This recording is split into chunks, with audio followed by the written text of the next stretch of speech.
10장 우주 공간을 떠돌던 어린 왕자는 마침내 325번부터 330번까지 번호가 붙은 작은 행성들 무리에 다다랐습니다.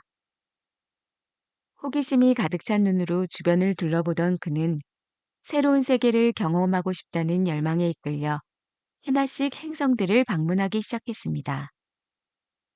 첫 번째로 찾아간 소행성에는 놀랍게도 왕이 홀로 살고 있었습니다.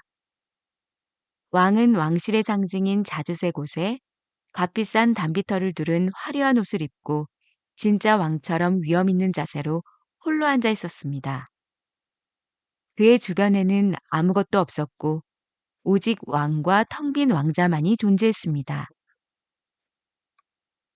어린 왕자가 다가가자 왕은 크게 소리쳤습니다. 아, 내 신하가 왔구나. 그의 목소리에는 자신감이 넘쳐 흘렀고 오래전부터 어린 왕자를 기다리고 있었던 것 같았습니다. 어린 왕자는 왕의 말에 어리둥절했습니다. 나를 어떻게 알고 신하라고 부르는 걸까? 좀 더 가까이 다가와 보렴. 너를 자세히 보고 싶구나. 왕은 어린 왕자에게 명령하듯 말했습니다. 오랫동안 기다려온 순간이 온 듯 그의 얼굴에는 만족스러운 미소가 번졌습니다. 드디어 자신을 섬기는 신하가 생겼다는 사실에 흥분을 감추지 못하는 모습이었습니다. 어린 왕자는 잠시 쉴 곳을 찾아 주변을 둘러보았지만 왕의 화려한 담비망토가 소행성 전체를 뒤덮고 있어 앉을 자리가 전혀 없었습니다. 결국 서서 기다릴 수밖에 없었던 어린 왕자는 피곤함을 견디지 못하고 큰 하품을 했습니다. 어찌 감히 내 앞에서 하품을 하느냐? 왕은 어린 왕자의 하품 소리에 화를 버럭 내며 소리쳤습니다. 신하된 자세가 아니야. 당장 하품하는 것을 그만둬라. 그의 목소리에는 위엄이 서려 있었고 어린 왕자는 움츠러들 수밖에 없었습니다. 죄송합니다. 하지만 너무 피곤해서 참을 수가 없었습니다. 어린 왕자는 곤란한 표정을 지으며 변명했습니다. 먼 길을 왔고 잠도 제대로 자지 못해서. 그의 목소리에는 진심이 담겨 있었습니다. 그렇다면 내가 특별히 너에게 하품을 하라고 명령하겠다. 왕은 재미있는 일이라도 발견한 듯 흥미로운 표정을 지었습니다. 나는 하품하는 모습을 본 지 오래되어서 말이다. 하품은 참 신기한 것이지. 자, 다시 한번 크게 하품을 해보도록. 이는 나의 명령이다. 명령이라고 하니 무서워요. 이젠 하품이 나오지 않아요. 어린 왕자는 당황하며 말했습니다. 그렇다면 내게 명하노니 가끔 하품을 하고 또 가끔은. 왕은 조금 당황한 듯 말했습니다. 왕에게 있어 가장 중요한 것은 자신의 권위였습니다. 누구도 그의 명령에 반기를 들 수 없었습니다. 절대적인 권력을 가진 왕이었지만 그는 스스로를 매우 착한 사람이라고 생각했습니다. 그의 명령은 언제나 합리적이라고 믿었기 때문이죠. 왕은 종종 이런 말을 했습니다. 만약 내가 한 장군에게 바다새로 변하라고 명령했는데 그가 거부한다면 그건 그의 잘못이 아니라 내 잘못이지. 내 명령이 불합리했다. 앉아도 될까요? 어린 왕자는 망설이며 물었습니다. 내가 명령한다. 앉아라. 왕은 담비가죽 망토를 당기며 대답했습니다. 하지만 어린 왕자는 고개를 갸웃했습니다. 이렇게 작은 별에서 대체 무엇을 다스리는 걸까? 라는 생각이 들었죠. 그래서 용기를 내어 왕에게 물었습니다. 폐하, 잠깐 질문을 드려도 될까요? 허락한다. 물어보도록 해라. 왕은 여유로운 태도로 대답했습니다. 폐하께서는 무엇을 다스리고 계십니까? 모든 것을. 왕은 자신감에 찬 목소리로 대답하며 손짓으로 하늘을 가리켰습니다. 저 하늘의 모든 별을 포함해서 말이다. 정말 모든 별을 다스리신다고요? 어린 왕자는 놀라움을 감추지 못했습니다. 물론이다. 내 명령에 반하는 별은 없다. 왕은 단호하게 말했습니다. 그런 무한한 힘은 어린 왕자에게 마법처럼 느껴졌습니다.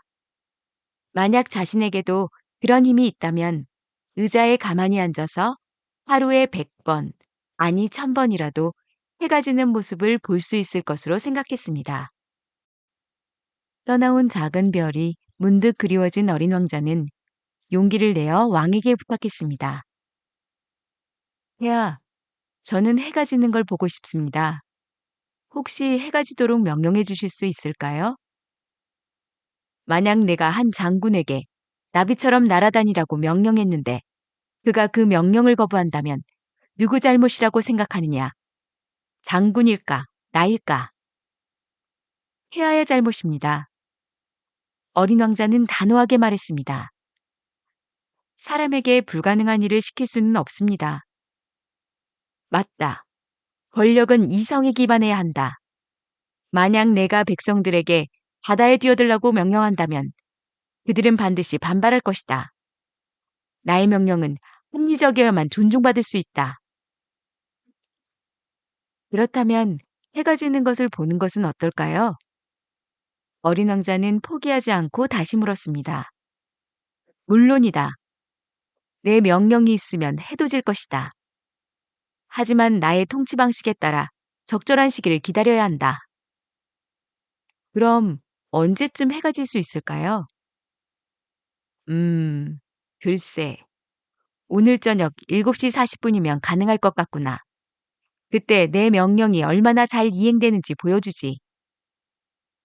어린 왕자는 하품을 참을 수 없었습니다. 석양을 볼 수 없다는 생각에 조금 실망했고, 이 작은 별에서 더 이상 할 일이 없다는 것을 깨달았습니다. 폐하, 저는 이제 떠나야겠습니다. 떠나지 마라. 왕은 어린 왕자를 붙잡으려는 듯 말했습니다. 내가 그대를 정의의 장관으로 임명하겠다. 정의의 장관이라니요. 무슨 일을 하는 건가요? 여기엔 판결할 대상이 아무도 없잖아요.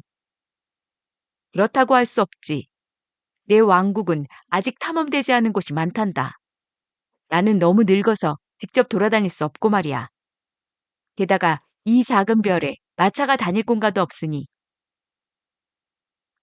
하지만 저는 이미 이 별을 샅샅이 뒤져봤어요. 어린 왕자는 별의 반대편을 가리키며 말했습니다. 별 쪽에도 아무도 없었어요. 그렇다면 스스로를 심판해보는 건 어떠냐? 남을 심판하는 것보다 자신을 심판하는 것이 훨씬 어려운 법이지. 스스로를 올바르게 심판할 수 있다면 그대는 진정한 지혜를 가진 사람이 될 것이다.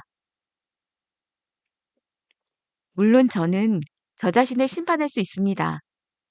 하지만 굳이 이곳에 머물 필요는 없잖아요. 어린 왕자는 담담하게 말했습니다. 흥미롭군. 내 별 어딘가에 늙은 쥐가 살고 있다. 밤마다 쥐 소리가 들리지.